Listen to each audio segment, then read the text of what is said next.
Hello all, welcome to Simple Max Magic Tamil. If 20% discount on the mark price and then another 5% discount on the new price is given, then the overall discount price தான் கேட்குறாங்க. First வந்து இனிஷியலாக இருக்கிற ப்ரைஸை நம்ம Pன்னு consider பண்ணிக்கலாம். First discount ஆனதுக்கப்புறம் இருக்கிற ப்ரைஸை வந்து P1 கன்சிடர் பண்ணிக்கலாம். P1 எப்படி கண்டுபிடிக்கிறதுனா இனிஷியல் ப்ரைஸ் மைனஸ் 20% டிஸ்கவுண்ட்.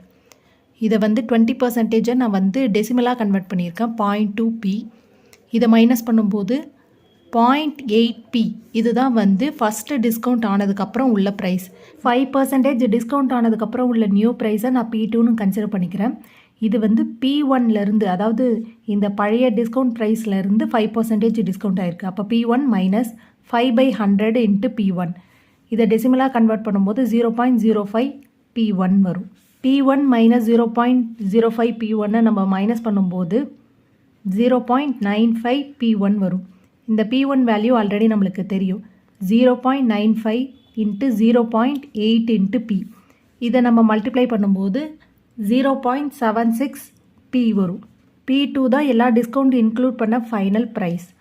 இப்போ நம்மளை ஓவரால் டிஸ்கவுண்ட் கேட்டிருக்காங்க. Overall discount percentage equal to P minus P2 by P into 100. Initial வேல்யூவை நம்ம Pன்னு கன்சிடர் பண்ணிக்கிறோம், ஃபைனல் வேல்யூவை P2ன்னு கன்சிடர் பண்ணிக்கிறோம். இதை மைனஸ் பண்ணும்போது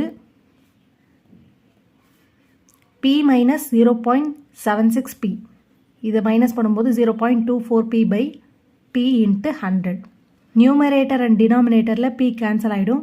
இப்போ 0.24 into 100 வந்து 24% தான் ஃபைனல் டிஸ்கவுண்ட் பர்சன்டேஜ். இந்த வீடியோ உங்களுக்கு பிடிச்சிருந்தால் லைக் பண்ணுங்கள், ஷேர் பண்ணுங்கள், மறக்காமல் சப்ஸ்கிரைப் பண்ணுங்கள். Thank you so much.